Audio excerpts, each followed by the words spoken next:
¿Cómo están todos? Me da mucho gusto poderles saludar, aunque sea a distancia y grabando este video.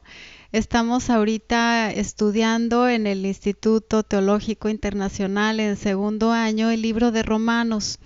Y entonces, bueno, quisiera que oráramos en esta mañana o tarde, no sé en qué momento me verán, pero para que Dios nos guíe y que esa palabra sembrada en nuestro corazón pueda traer fruto en abundancia para Él.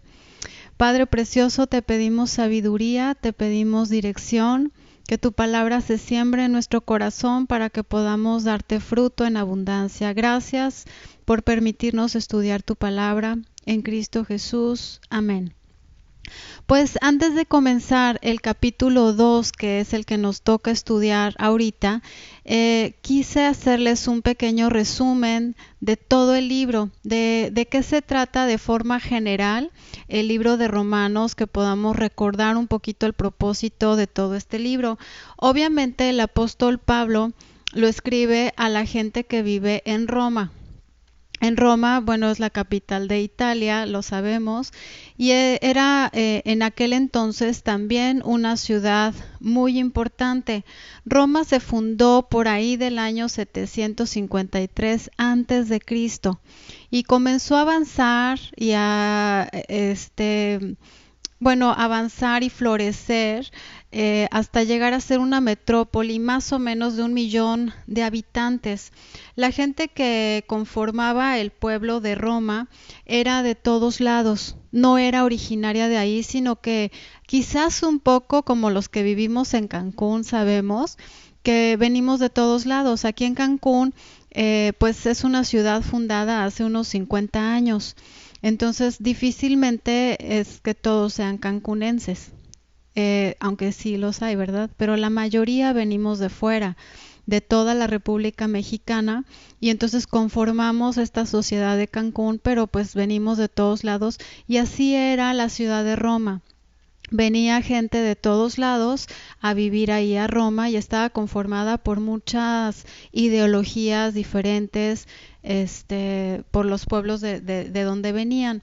Pablo tenía ganas de visitar esta ciudad. Pablo no fundó esta iglesia de Roma. En Hechos 19:21 lo menciona. Dice en Hechos 19:21, pasadas estas cosas, Pablo se propuso en espíritu ir a Jerusalén después de recorrer Macedonia y Acaya, diciendo, después que haya estado allí, me será necesario ver también a Roma. Entonces, Pablo no es el fundador de la iglesia de Roma, es una iglesia que fue fundada, se cree, desde la época en donde los apóstoles empezaron a hablar guiados por el Espíritu Santo, cuando fue derramado el Espíritu Santo en Hechos 2. Mucha gente recibió, cada uno en su idioma, el Evangelio. Y de ahí sé que gente que estaba en Jerusalén y que fue a Roma fundó la iglesia de Roma. Entonces Pablo les escribe a esta iglesia ya conformada en esta capital. Y entonces, aunque Pablo es el autor de esta carta, él no la escribe con su propia mano, sino que hubo alguien a quien él le dictó. Era un amanuense, era un escriba que Pablo le pidió que escribiera por él. Entonces a veces te pueden hacer alguna pregunta capciosa de quién escribió Romanos y puedes decir Pablo o puedes decir Tercio. El autor intelectual es Pablo, pero el que lo escribió fue Tercio. Y lo podemos ver en Romanos 1:1. Dice Pablo, siervo de Jesucristo, llamado a ser apóstol. O sea, Pablo, yo Pablo les escribo. En Romanos 1:7 dice, a todos los que estáis en Roma, amados de Dios, llamados a ser santos, gracia y paz a vosotros de Dios nuestro Padre y del Señor Jesucristo. O sea, Pablo, yo les escribo a todos ustedes que están en Roma. Y podemos ver al final de la carta en Romanos 16:22 que dice, yo Tercio, que escribí la epístola, os saludo en el Señor. Entonces ahí es en donde te pueden hacer preguntas capciosas de quién escribió Romanos. Entonces sabemos que el autor intelectual es Pablo, pero el que estuvo escribiendo a mano pues fue Tercio. Se cree que esta carta fue escrita a los romanos en su tercer viaje misionero del apóstol Pablo desde Grecia cuando estaba en Corinto, ya que ahí en el capítulo 16 menciona a Gallo, y se cree que es el mismo que está mencionado en Corinto en la primera carta a los Corintios 1:14. Aquí en Romanos 16:1 dice: os recomienda además nuestra hermana Febe, la cual es diaconisa de la iglesia de Cencrea. Y Cencrea era un puerto en Corinto. Entonces por eso se cree que en el tercer viaje misionero de Pablo es cuando él escribe esta carta para Roma. Entonces, es la primera carta que nosotros tenemos en el Nuevo Testamento después de los Evangelios y de Hechos, no tanto por la importancia, sino por la longitud. Las cartas, como fueron acomodadas en la Biblia, no fueron acomodadas por fechas o por autores, sino estas cartas fueron acomodadas por de grande a chica. Entonces la carta a los romanos es la más larga, de 16 capítulos, con mucho contenido. Y de ahí se va hasta la carta de Filemón, que es así súper cortita. Entonces están acomodadas por el tamaño, no por el contenido ni tampoco por la fecha en que fueron escritas. Pablo escribe 14 de estas epístolas. Ahora, la iglesia de Roma, ¿cómo estaba conformada? Por gente de todos lados, como dicen, de chile, de limón y de naranja. Entonces, Pablo sabe que se va a dirigir a gente judía convertida y también se va a dirigir a gentiles convertidos. Entonces, a los dos les habla de ciertas cosas en especial. Por ejemplo, en Romanos 9:10 dice: no solo esto, sino también cuando Rebeca concibió de uno, de Isaac, nuestro padre, refiriéndose, bueno, a la descendencia de Abraham, Isaac. Aquí dice de ellos nuestro padre, pues se refiere al pueblo judío. Refiriéndose o dirigiéndose a los gentiles, tenemos otro ejemplo en Romanos 11:1, en donde dice: digo pues, ¿ha desechado Dios a su pueblo? En ninguna manera, porque también yo soy israelita, de la descendencia de Abraham, de la tribu de Benjamín. Perdón, me equivoqué. No, este versículo no es dirigido a los gentiles, sino también a los judíos. Era otro ejemplo de que se está dirigiendo a los judíos, en donde dice: también yo soy israelita, de la descendencia de Abraham, de la tribu de Benjamín. Y ejemplo de que se está dirigiendo a los gentiles es Romanos 1:16, en donde dice: porque no me avergüenzo del evangelio, porque es poder de Dios para salvación a todo aquel que cree, al judío primeramente y también al griego. Romanos 11:13 dice: porque a vosotros hablo, gentiles, por cuanto yo soy apóstol a los gentiles, honro mi ministerio. Entonces vemos en esta carta cómo Pablo se dirige tanto a judíos convertidos como a gentiles convertidos que están conformando esta iglesia en Roma. Hablando de el mensaje que les manda, es una carta tan rica. Como él no fundó la iglesia, no puso las bases de la enseñanza, él trata los primeros 11 capítulos en doctrina, en la doctrina de la salvación principalmente. Y después, a partir del capítulo 12 hasta el 15, bueno, el 16 es de despedida, pero en adelante habla de la vida práctica. Entonces vamos a ver cómo Pablo divide sus cartas así: primero es la enseñanza, primero es la doctrina y después es la vida práctica. Primero tienes que saber quién eres para poder comportarte como lo que eres. Entonces vamos a ver aquí en la introducción que Pablo da en el capítulo 1, del 1 al 17, pues él menciona que él es el autor, a quien está dirigida la carta. Les dice también que está orando por ellos, que desea visitarlos pronto, Y entonces comienza a hablar de la justicia. Y esta justicia se refiere a una posición correcta que tenemos delante de Dios, no a una cualidad moral. Es nuestra posición de justicia. Este libro trata primeramente como tema principal la salvación. Es una explicación clara del Evangelio.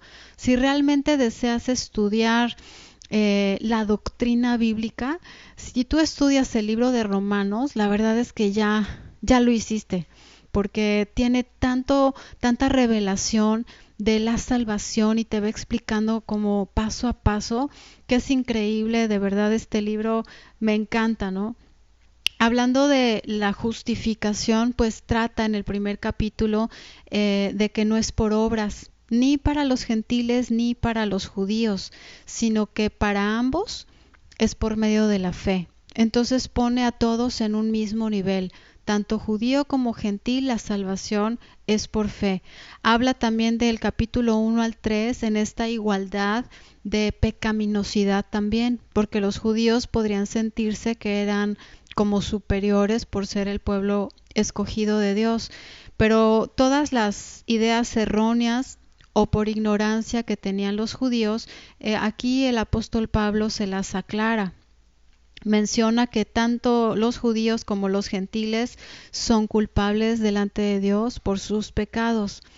Y habla de que los judíos verdaderos eran los que tenían una relación con Dios íntima, no solamente los que eran descendientes de Abraham. Y menciona también ventajas de ser judío, porque dice, bueno, a lo mejor los judíos dicen, ¿y de qué me ha servido ser judío? Y dijo Pablo en esta carta, de mucho, porque la bendición ha venido gracias o a través del pueblo judío, pues Cristo vino de ahí. En Romanos 3:1 dice, ¿qué ventaja pues tiene el judío? ¿O de qué aprovecha la circuncisión? Mucho, en todas maneras. Primera, ciertamente, que les ha sido confiada la palabra de Dios. O sea, aquí dice, ustedes sí son privilegiados porque Dios dio la palabra a través de ustedes. O sea, es algo de lo cual pueden estar felices y contentos de ser judíos. Pero bueno, sí dice que la ley solo muestra la pecaminosidad que hay en el corazón. Entonces dice en Romanos 3:20, ya que por las obras de la ley ningún ser humano será justificado delante de él, porque por medio de la ley es el conocimiento del pecado. Aquí explica Pablo para qué da Dios la ley, no para ser salvo, sino para conocer el pecado y conocer la condición de cada uno. Del capítulo 3 al capítulo 5 habla de ese camino de justicia de Dios. En el capítulo, perdón, como punto 1 dice que la justicia de Dios es aparte de la ley, que es por fe, que es para todos y que es por la muerte de Jesucristo. Aparte de la ley, dice ahí en Romanos 3:21, pero ahora, aparte de la ley, se ha manifestado la justicia de Dios, testificada por la ley y los profetas.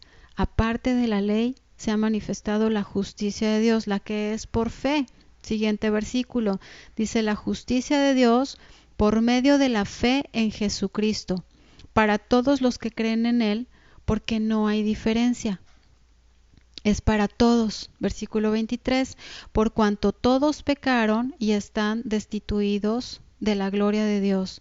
Y esto de ser justificados o de ser llamados justicia de Dios es por la fe en Jesucristo, por su obra. Romanos 3:28 dice, concluimos pues que el hombre es justificado por fe sin las obras de la ley. Entonces Dios es el que nos declara justos. Ahí en el capítulo 5 dice, tenemos paz para con Dios. O sea, gracias a todo esto tenemos gozo, tenemos esperanza y tenemos amor. Esto trata en el capítulo 5.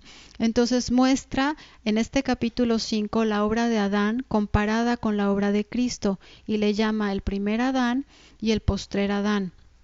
Entonces habla de, así como uno trajo la muerte, dice el otro, trajo la vida. Un ejemplo en Romanos 5:12 dice, por tanto, como el pecado entró en el mundo por un hombre, y por el pecado la muerte, así la muerte pasó a todos los hombres, por cuanto todos pecaron.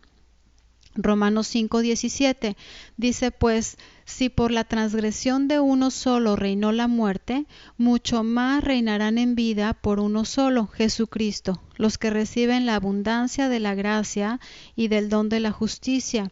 Así que como por la transgresión de uno vino la condenación a todos los hombres, de la misma manera por la justicia de uno vino a todos los hombres la justificación de vida.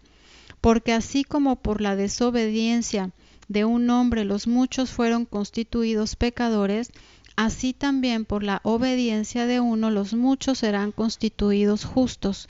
Entonces aquí en Romanos capítulo 5 hace esta comparación de lo que hizo Adán y su consecuencia y lo que hizo Cristo y su consecuencia, que es de muerte y que es de vida. Y habla pues de esos pasos de salvación, de santificación y que al final es la glorificación. Entonces explica todos estos pasos del nuevo nacimiento que lo recibimos a través de la fe en la obra de Jesucristo, que posicionalmente ya somos santos y perfectos y apartados e hijos de Dios, pero que estamos en un camino de santificación. Mientras vivimos en esta tierra, estamos siendo perfeccionados y estamos recibiendo como fruto, así lo dice al final del capítulo 6, nuestra santificación. Es un fruto que produce el Espíritu Santo en nosotros. Y habla de que al final, pues está la glorificación. Nuestro cuerpo será transformado y viviremos eternamente con el Señor. Y algo importante que trata en estos capítulos, para mí la verdad es que el capítulo 6 me ha causado tanto impacto, tanta enseñanza, tanta afirmación a quienes somos en Cristo, que si tú puedes estudiar este capítulo y entenderlo, yo creo que ya también la hicimos, ¿no? Entonces dice, bueno, si la salvación es por gracia, si no es por obras, entonces puedo hacer lo que yo quiera. Y aquí Pablo comienza explicando en el capítulo 6, dice, para nada. Romanos 6:12 dice, en 6:2, perdón, en ninguna manera, porque los que hemos muerto al pecado, ¿cómo viviremos aún en él? Habla de nuestro viejo hombre, ¿qué le pasó? Porque ya no podemos decir que el viejo hombre salió y por eso dije lo que dije. Aquí dice qué le pasó a tu viejo hombre. Romanos 6:6 dice, sabiendo esto, que nuestro viejo hombre fue crucificado juntamente con él, para que el cuerpo de pecado sea destruido, a fin de que no sirvamos más al pecado. Solamente en este versículo tiene tanta enseñanza porque habla de nuestro viejo hombre ya fue, o sea, en tiempo pasado, ya fue crucificado. Y ahí dice también, juntamente con Cristo, ¿para qué? ¿Para qué fue crucificado? Y dice, para que el cuerpo de pecado sea destruido. Destruido. No está dormido, no está inerte o está por despertar. Entonces digamos que bíblicamente hablando no podemos decir es que mi vieja naturaleza volvió a surgir. Realmente son antiguos patrones de pensamiento que surgen, pero nuestra vieja naturaleza aquí explica que ya murió, ya está crucificada, destruido. Aquí dice que fue destruido en Cristo. Dice para que, a fin de que no sirvamos más al pecado. O sea, Dios tenía que hacer esta obra tan tajante para que ya no sirviéramos al pecado para nada, para que el pecado ya no te gobernara. Dice aquí en Romanos 6:14, porque el pecado no se enseñoreará de vosotros, pues no estáis bajo la ley, sino bajo la gracia. Ya el pecado no es tu Señor. Aquí dice, ya no se enseñoreará, o sea, ya no es tu Señor, ya no eres esclavo del pecado, porque esa antigua naturaleza fue crucificada y fue destruida, según aquí este capítulo de Romanos. Romanos 6:18 dice, y libertados del pecado, vinisteis a ser siervos de la justicia. Está realmente increíble este capítulo, poder estudiarlo a fondo. En el capítulo 7 da más ejemplos y entonces da una analogía del matrimonio. Así como dice físicamente el matrimonio termina cuando uno de los dos muere, dice así va a ser. Vamos a ver aquí en Romanos 7, del 4 en adelante, dice, así también vosotros, hermanos míos, habéis muerto a la ley mediante el cuerpo de Cristo, para que seáis de otro, del que resucitó de los muertos, a fin de que llevemos fruto para Dios. O sea, cuando en una relación matrimonial el esposo o la esposa muere, dice el otro queda libre para casarse con alguien más, para ser de otro cuando uno muere. Y entonces aquí en el versículo 7 dice, así también vosotros habéis muerto a la ley. O estás bajo la ley o estás bajo la gracia, ¿no? O eres salvo o no lo eres. Entonces, si estás bajo la ley, no eres salvo. Si estás bajo la gracia, eres salvo. Entonces aquí dice, habéis muerto a la ley, como en esa relación matrimonial. Y entonces dice, mediante el cuerpo de Cristo, para que seáis de otro, del que resucitó de los muertos, a fin de que llevemos fruto para Dios. Esto es, no podrías llevar fruto para Dios si esto no sucediera, si no hubieras muerto ante la ley. O sea, la ley nos mató en Cristo y Cristo nos resucitó a una nueva vida. Entonces nos mató para que fuéramos de otro. Y hace esta comparación. Entonces ahí en Romanos 7:25 dice, gracias doy a Dios por Jesucristo, Señor nuestro. Entonces, esta experiencia que nosotros hemos vivido como cristianos, el entenderla, nos tiene que llevar a dar fruto. El conocer, mi antigua naturaleza ya murió. Ya el pecado no se enseñorea de mí.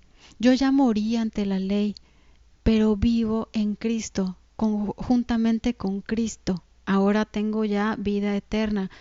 Entonces, habla del camino de victoria en el capítulo 8, de la obra del Espíritu Santo en nosotros, y habla de que no hay nada que te pueda apartar del amor de Dios. O sea, te da una seguridad tal de no hay nada que te pueda apartar del amor de Dios por la obra que Él ha hecho. Dice, ni lo alto, ni lo profundo, ni ninguna cosa creada, nada te podrá apartar de su amor, ni tu mal comportamiento. Habla también unos temas bien profundos también en cuanto a la elección divina. En el capítulo 9, 10 y 11 habla de esta elección porque Dios quiso. O sea, Dios nos ha elegido porque Dios ha querido, tanto a judíos como a gentiles. El problema que había en ese tiempo y ahora también ha sido la incredulidad del pueblo de Israel. Pero esa incredulidad es una pausa para que nosotros como gentiles, que no somos judíos de nacimiento, entráramos a la promesa. Y esto todo lo explica en el capítulo 9, 10 y 11. Pablo reconoce que este rechazo que los judíos habían hecho a Dios era parte de su plan. Dice en Romanos 9, 22 en adelante, y que si Dios, queriendo mostrar su ira y hacer notorio su poder, soportó con mucha paciencia los vasos de ira preparados para destrucción y para hacer notorias las riquezas de su gloria, las mostró para con los vasos de misericordia que Él preparó de antemano para gloria, a los cuales también ha llamado, esto es, a nosotros, no solo de los judíos, sino también de los gentiles. La elección divina realmente está explicada en estos capítulos. Ahí dice: a Jacob amé y a Esaú aborrecí desde que estaban en el vientre, para que no dijeran que fue por las obras de uno o las obras de otro. Es por la soberanía de Dios. Por la soberanía de Dios es que tú has sido escogido, por su amor.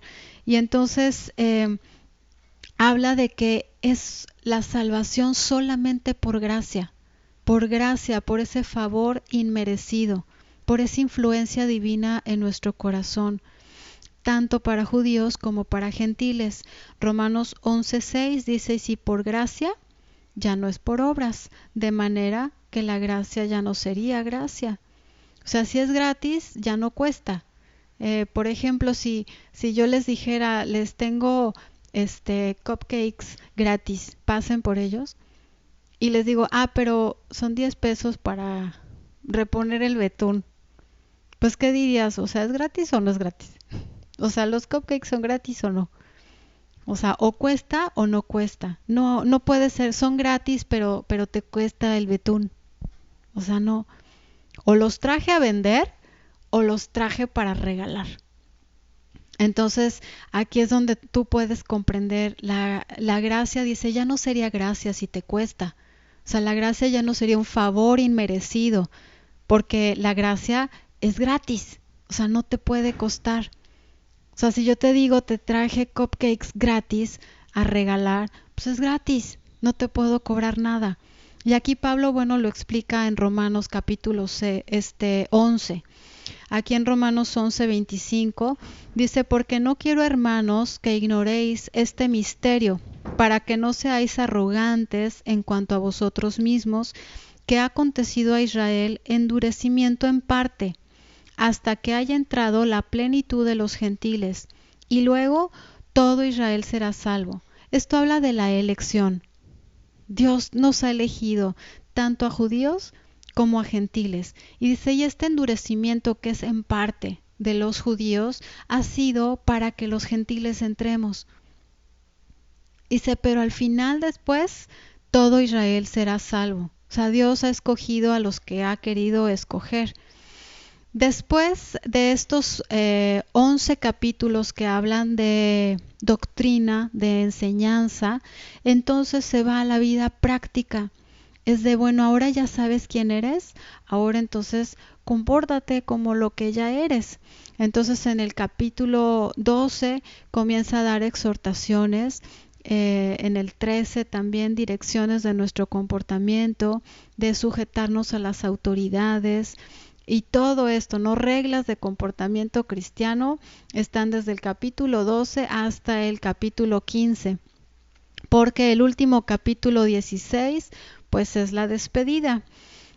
Un ejemplo podemos ver aquí en Romanos 13:1, en donde dice: sométase toda persona a las autoridades superiores, porque no hay autoridad sino de parte de Dios, y las que hay por Dios han sido establecidas. Entonces aquí podemos ver que nos empieza a dar consejos de: ahora practica. Ya lo que sabes, ahora practica. Y de hecho, este capítulo 12, que hace el parteaguas de la vida práctica, comienza diciendo, Romanos 12:1: así que, hermanos, si tú ves esta palabra detenidamente, así que, o sea, así que, ¿qué? O sea, así que, como ya comprendiste lo anterior, debido a que ya comprendiste y ya leíste todo lo anterior, debido a eso, entonces, por eso a veces es importante estudiar hasta palabra por palabra. Aquí dice: así que, hermanos, os ruego por las misericordias de Dios que presentéis vuestros cuerpos en sacrificio vivo, santo, agradable a Dios, que es vuestro culto racional. Aquí empieza a hablar de lo que tenemos que hacer. Así que les ruego, no les dice les mando, les ordeno, dice les ruego que presenten sus cuerpos, o sea, a obedecer a Dios. No os conforméis a este siglo, sino transformaos por medio de la renovación de vuestro entendimiento, para que comprobéis cuál sea la buena voluntad de Dios, agradable y perfecta. Y pues como todos estos capítulos son de comportamiento, ¿Para qué nos vamos? Nada más un último versículo, Romanos 13, versículo 13, dice, andemos como de día, honestamente, no en glotonerías y borracheras, no en lujurias y lascivias, no en contiendas y envidia, sino vestíos del Señor Jesucristo y no proveáis para los deseos de la carne.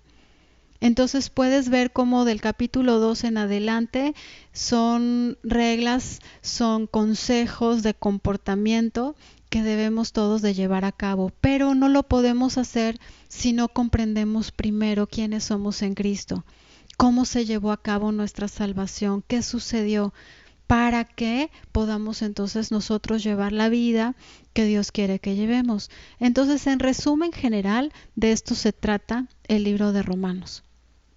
Y ahora pues vamos a ver el capítulo que nos toca, que es un resumen también de este capítulo 2, ya que el capítulo 1 lo vieron con David Peña en la clase pasada y ahorita vamos a ver el capítulo 2 y también él dará el capítulo 3. Este capítulo 2 se centra en los judíos. En el capítulo 1 va a los gentiles de que ya fueron entregados a una mente reprobada, pero aquí ya les habla a los judíos porque ellos pensaban que eran la élite, que ellos eran salvos solamente por ser judíos, solamente por ser hijos de Abraham. Y el apóstol Pablo aquí también les enseña que están en la misma condición, que ellos tenían como judíos el hábito de acusar y condenar a los gentiles como malvados, y ellos se escondían detrás de los judíos que conocían la ley de Dios y que eran escogidos por Dios. Pero aquí dice que les explica que nadie puede reconocer la salvación si no es por gracia.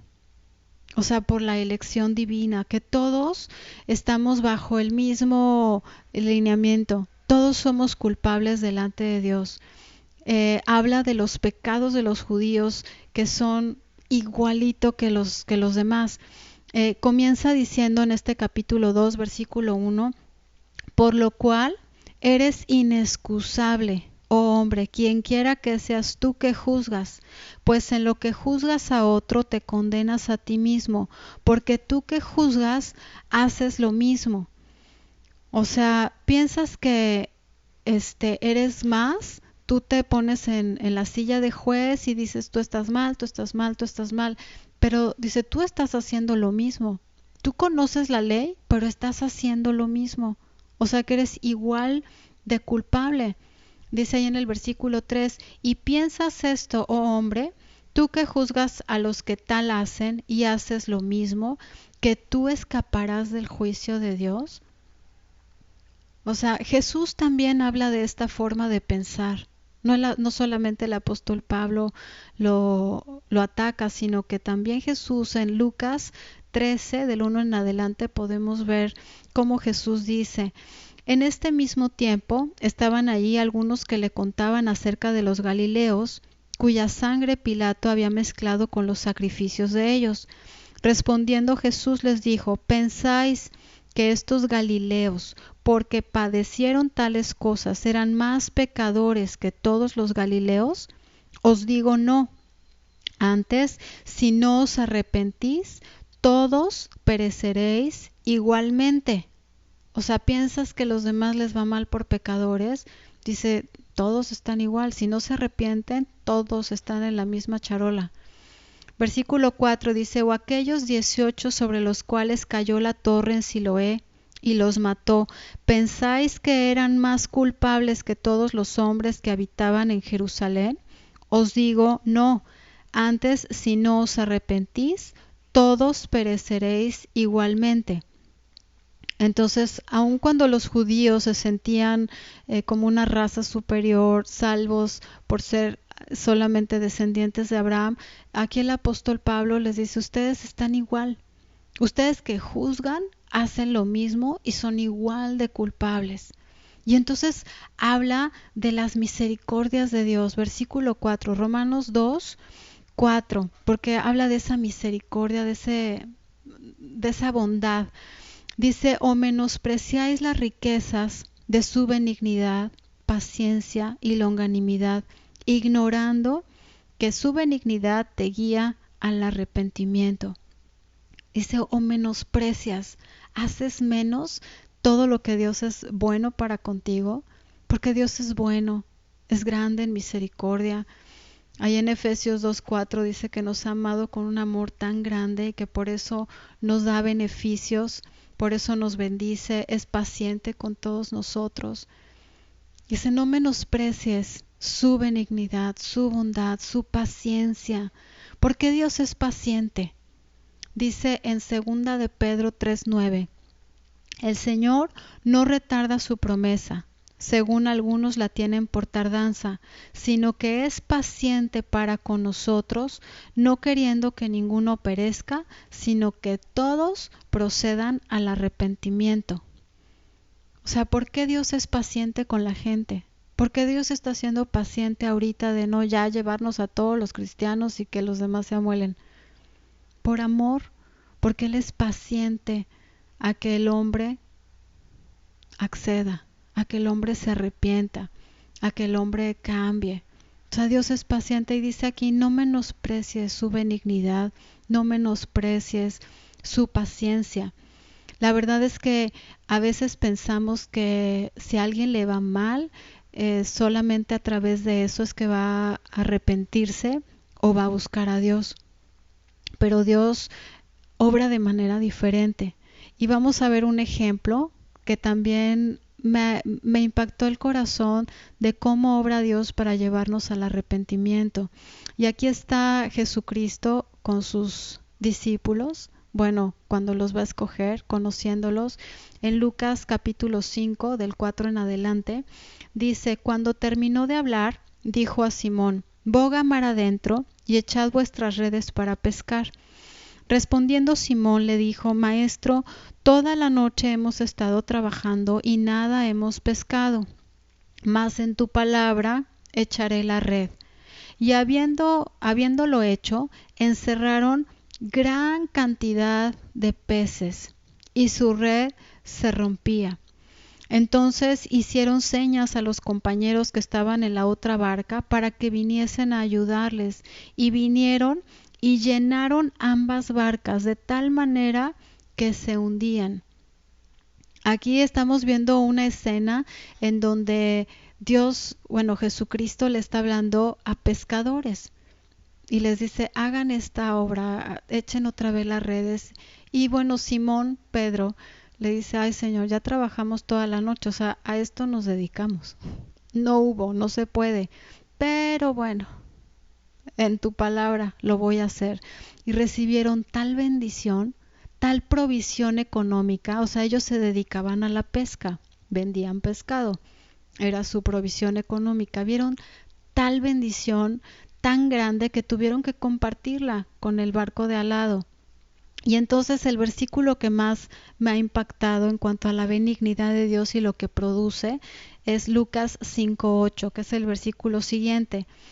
Viendo esto, Simón Pedro, o sea, viendo esto, viendo la bondad de Dios, viendo esa gran pesca, viendo esto, cayó de rodillas ante Jesús diciendo, apártate de mí, Señor, porque soy hombre pecador. Aquí es en donde él se da cuenta de su condición, ese arrepentimiento de Señor, soy pecador. Tú piensas que solamente el que le vaya mal a una persona es la que le va a hacer voltear sus ojos a Dios, pero ve cómo Dios trabaja. Jesús los bendijo en abundancia y esa bendición, esa benignidad, lo que produjo fue una convicción de pecado. El ver la bondad de Dios, el ver su amor, el ver su provisión sobrenatural, eso llevó a Pedro a arrepentirse, a decirle, Señor, soy un hombre pecador. Entonces, por eso aquí el apóstol Pablo, hablándole a los judíos, en este capítulo 2 de Romanos, les dice, no menosprecien las riquezas de su benignidad y su paciencia y longanimidad, ignorando que su benignidad te lleva al arrepentimiento, ¿Qué es lo que te lleva al arrepentimiento? Su bondad, su amor. Entonces podemos, la verdad, de aquí tomar esta enseñanza para cambiar nuestra forma de pensar de cómo la gente se arrepiente. Aquí dice que la benignidad de Dios, su bendición, su provisión, su amor, convierte a la gente. Porque esta palabra arrepentimiento es la palabra metanoia, que es un cambio de forma de pensar, un cambio de vida. La bondad de Dios nos guía a ese cambio de forma de pensar, al arrepentimiento. Es increíble, ¿no? Como solamente un versículo te puede llevar a esa luz, a esa transformación de forma de pensar, de cómo antes pensabas que, pues, ojalá y le vaya mal para que aprenda. Ojalá y le dé Dios para ver si así aprende. Y así pensamos muchos antes de conocer estos versículos, en donde Dios te dice, es mi bondad la que transforma el corazón, no el garrote. La transformación de corazón es por la benignidad, por la bondad de Dios. Y entonces después de estos versículos, prosigue diciendo una serie de cosas que ahorita vamos a leer del versículo 6 hasta el 16, que pareciera hablar de que la salvación es por obras. Pero vamos a entender estos versículos como un conjunto del 6 al 16. Vamos a leerlos. Dice Romanos 2:6, el cual pagará a cada uno conforme a sus obras, vida eterna a los que perseverando en bien hacer buscan gloria, honra e inmortalidad. Pero ira y enojo a los que son contenciosos, no obedecen a la verdad, sino que obedecen a la injusticia. Tribulación y angustia sobre todo ser humano que hace lo malo, el judío primeramente y también el griego. Pero gloria y honra y paz a todo el que hace lo bueno, al judío primeramente y también al griego, porque no hay acepción de personas para con Dios. Porque todos los que sin ley han pecado, sin ley también perecerán. Y todos los que bajo la ley han pecado, por la ley serán juzgados. Porque no son los oidores de la ley los justos ante Dios, sino los hacedores de la ley serán justificados. Aquí hablando de la ley. O sea, la ley dice, si tú sigues todos estos puntos y no fallas en ninguno de ellos, eres justificado. Pero ¿quién podría? Solamente con los 10 mandamientos, refiriéndonos a esa ley escrita en piedra. Solamente en esos mandamientos dice, no mientas. ¿Quién no ha mentido en su vida? Así de, ¿quién se comió los chocolates? El de al lado. O sea, ya desde niño estamos acostumbrados a decir mentiras, a tomar lo que no es nuestro, a codiciar lo del de al lado, etcétera. Entonces ahí nos muestra la ley que por medio de la ley nadie puede ser justificado. Y aquí también lo está afirmando, dice, si tú siguieras la ley, pues serías justificado. Pero aún los que no tienen ley también van a perecer. Dice, por cuanto los gentiles que no tienen ley hacen por naturaleza lo que es de la ley, estos, aunque no tengan ley, son ley para sí mismos, mostrando la obra de la ley escrita en sus corazones, dando testimonio su conciencia y acusándolos o defendiéndoles sus razonamientos. Aquí dice que lo que la gente hace muestra lo que hay en el corazón. Esto es importante para entender estos versículos, porque pareciera que a los que hacen lo bueno les va a regalar vida eterna y a los que hacen lo malo ira y enojo. Pero aquí estos versículos te van dando cierta luz. Dice, mostrando la obra de la ley escrita en el corazón. Esto se va, las obras muestran lo que hay dentro del corazón. Dice, dando testimonio su conciencia y acusándoles o defendiéndoles sus razonamientos en el día en que Dios juzgará por Jesucristo los secretos de los hombres conforme a mi evangelio.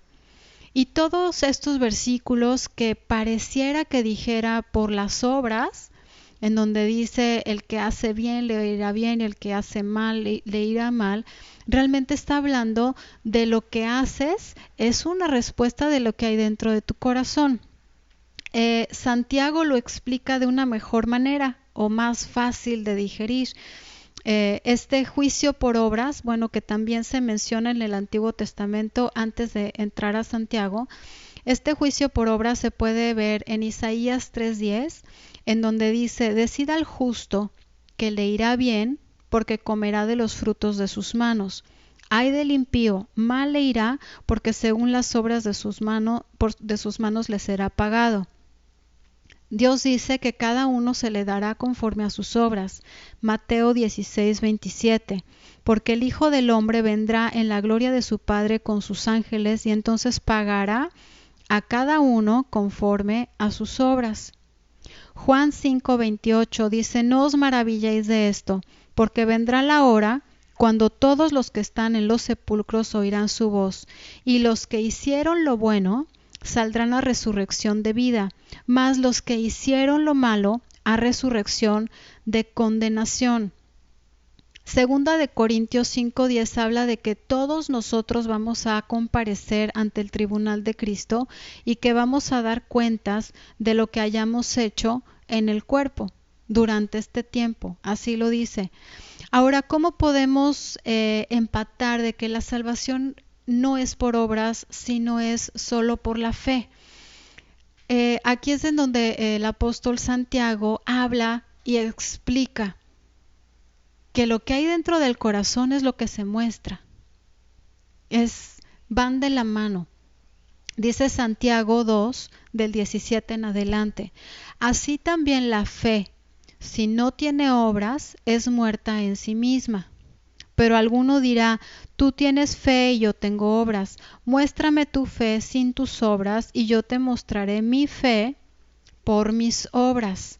Aquí dice: la fe va de la mano con las obras. Lo que tú crees es lo que tú haces. Dice aquí, versículo 20 en adelante, Santiago 2:20. Mas ¿quieres saber, hombre vano, que la fe sin obras es muerta? ¿No fue justificado por las obras Abraham nuestro padre cuando ofreció a su hijo Isaac sobre el altar? ¿No ves que la fe actuó juntamente con sus obras?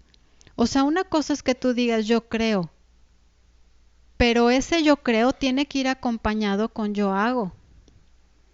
O sea, si tú estás creyendo algo, tienes que actuar de acuerdo a lo que estás creyendo.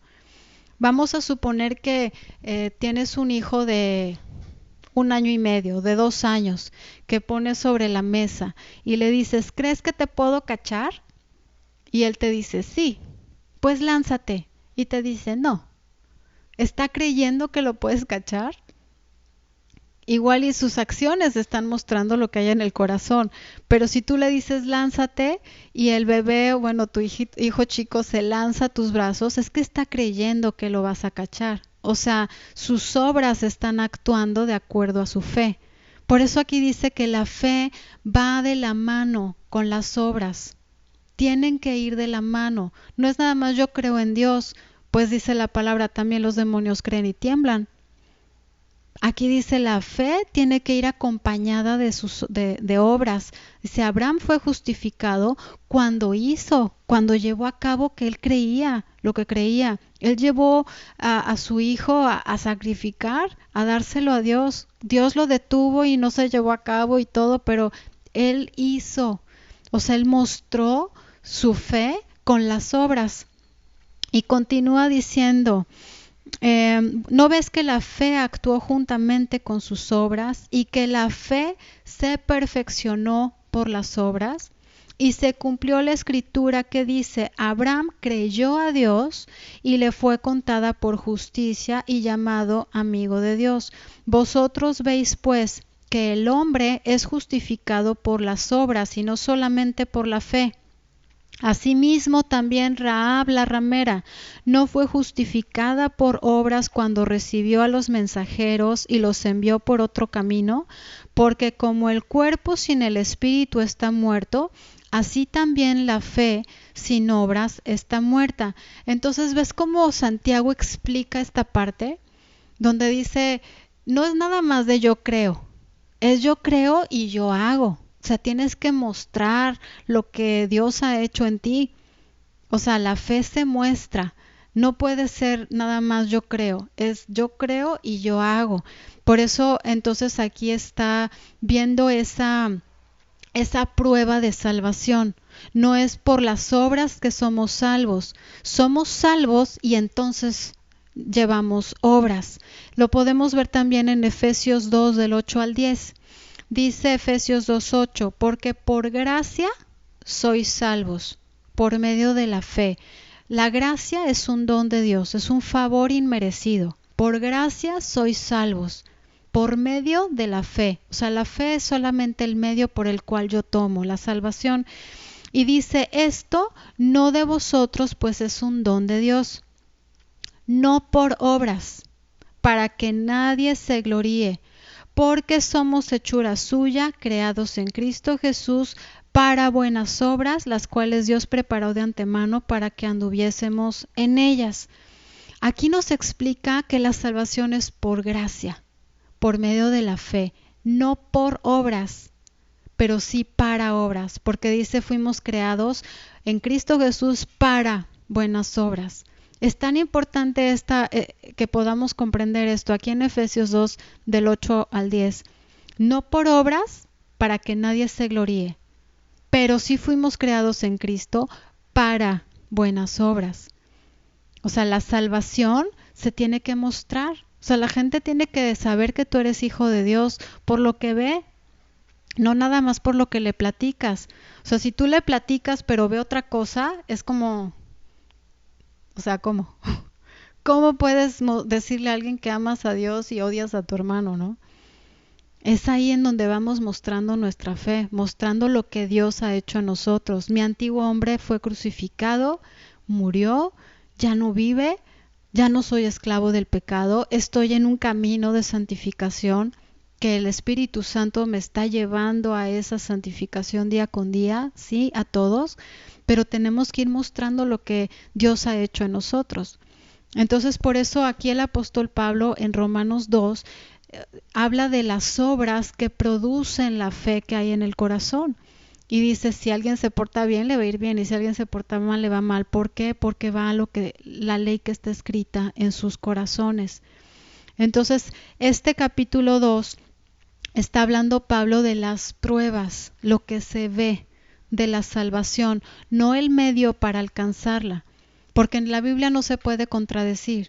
No puede decir aquí Pablo, es por obras, pero el mismo Pablo en Efesios puede decir, bueno, ¿por obras o no por obras? Porque ahí en Efesios dice no por obras, para que nadie se gloríe. Entonces la fe lo que te da es la salvación, o sea, la salvación es por gracia, pero se tiene que mostrar. Como en Santiago dice, la fe sin obras está muerta. De nada te sirve decir yo creo si no estás haciendo. Por eso Pablo aquí dice lo que haces. Lo que haces está mostrando lo que hay en tu interior. Sabemos que los judíos confiaban en que ellos solamente por ser judíos ya eran salvos o por ser descendientes de Abraham eran el pueblo escogido. Y dice aquí en el versículo 17 en adelante de Romanos capítulo 2, he aquí tú tienes el sobrenombre de judío y te apoyas en la ley y te glorías en Dios. O sea, tú tienes el sobrenombre, tú te llamas judío y te apoyas en la ley de Dios. Dice, conoces su voluntad e instruido por la ley apruebas lo mejor y confías en que eres guía de los ciegos, luz de los que están en tinieblas. O sea, tú conoces, ya fuiste a escuelita dominical, ya fuiste a la iglesia y te crees mucho y juzgas a los demás. Dice, confías que eres guía de los ciegos, luz de los que están en tinieblas, instructor de los indoctos, maestro de los niños. Digo, por si conoces a alguien así, ¿no? Que tienes en la ley la forma de la ciencia y de la verdad. Y entonces dice, ¿tú qué crees todo esto? Versículo 21, tú pues que enseñas a otro, ¿no te enseñas a ti mismo? Tú que predicas que no se ha de hurtar, ¿hurtas? Tú que dices que no se ha de adulterar, ¿adulteras? Tú que abominas de los ídolos, ¿cometes sacrilegio? Tú que te jactas de la ley, con infracción de la ley deshonras a Dios. Porque como está escrito, el nombre de Dios es blasfemado entre los gentiles por causa de vosotros. Esto es, yo creo que te ha tocado cristianos que dicen, no, yo soy cristiano, yo voy a la iglesia todos los domingos, y ves su comportamiento y dices, híjole, no digas que eres cristiano, porque lo que traes es blasfema en contra de Dios. O sea, la gente va a decir, yo, si eso es ser cristiano, pues mejor no, gracias, porque veo tu comportamiento. Entonces aquí Pablo por eso dice, tú que te crees mucho, que conoces la ley, que juzgas a otro, ¿no te enseñas a ti mismo? Porque por tu comportamiento la gente no se quiere acercar a Dios. Y aquí pues Pablo le habla a los judíos porque ellos son los que se sentían pues la crema y nata, el pueblo escogido, salvos, nada más por ser del linaje de Abraham. Entonces aquí Pablo les está diciendo, tienen que saber que esa ley que conocen y que dicen que son maestros de ciegos y guías y todo, tienen que enseñarles a ustedes mismos. Dice, pues en verdad la circuncisión aprovecha si guardas la ley, pero si eres transgresor de la ley, tu circuncisión viene a ser incircuncisión. O sea, la circuncisión era la muestra de un pacto. Dios había hecho un pacto con Abraham, le pidió que se circuncidara y toda su descendencia, y esa era una muestra de ese pueblo apartado. Dice, bueno, eso no te sirve de nada si no estás llevando a cabo lo que Dios quiere. Dice, si pues el incircunciso guardare las ordenanzas de la ley, ¿no sería tenida su incircuncisión como circuncisión? Y el que físicamente es incircunciso, pero guarda perfectamente la ley, te condenará a ti, que con la letra de la ley y con la circuncisión eres transgresor de la ley. Pues no es judío el que lo es exteriormente, ni es la circuncisión la que se hace exteriormente en la carne, sino que es judío el que lo es en lo interior. Y la circuncisión es la del corazón, en espíritu, no en letra, la alabanza del cual no viene de los hombres, sino de Dios. Aquí habla de que la circuncisión es la del corazón. La circuncisión habla de cortar un pedazo, tirar, muerto. Eso es lo que Dios hizo en el corazón de todos nosotros. Nos ha circuncidado el corazón, esa carne, esa antigua naturaleza pecaminosa, la cortó, la puso en Cristo, la crucificó, la mató, la destruyó. Y ahora dice que esa circuncisión es la que vale, la hecha en el corazón, porque Dios nos ha quitado el corazón de piedra y nos ha puesto uno de carne. Entonces este capítulo 2 habla principalmente a los judíos que se sentían como especiales, como dignos de recibir el cielo por encima de los gentiles. Y Pablo les dice, están en la misma condición y no se sientan más porque todos van a ser juzgados igualito. Porque lo que debe de valer es la circuncisión del corazón que la hace Dios. O sea, la salvación es por fe para todos, tanto para los judíos como para los gentiles. Y bueno, de esto se trata el capítulo 2 de Romanos. Espero que les haya servido, les haya bendecido. Y pues vamos a orar para despedirnos. Señor, gracias te damos por tu palabra, gracias porque tú abres nuestro corazón para comprender cada vez más de ella. Te pedimos que nos sigas llevando a un conocimiento mayor de tu gracia, de tu amor, de tu benignidad, que nos guía al arrepentimiento a todos. Te pedimos por nuestros seres queridos para que ellos puedan conocer tu amor, tu gracia y tu benignidad, y que eso les guíe al arrepentimiento y a reconocerte a ti como su Señor y su Salvador, y enséñanos a nosotros a ser también buenos ministros de lo que tú haces, de lo que tú quieres. Enséñanos a nosotros ser portadores de tu gloria para otras familias. En Cristo Jesús. Amén. Dios les bendiga.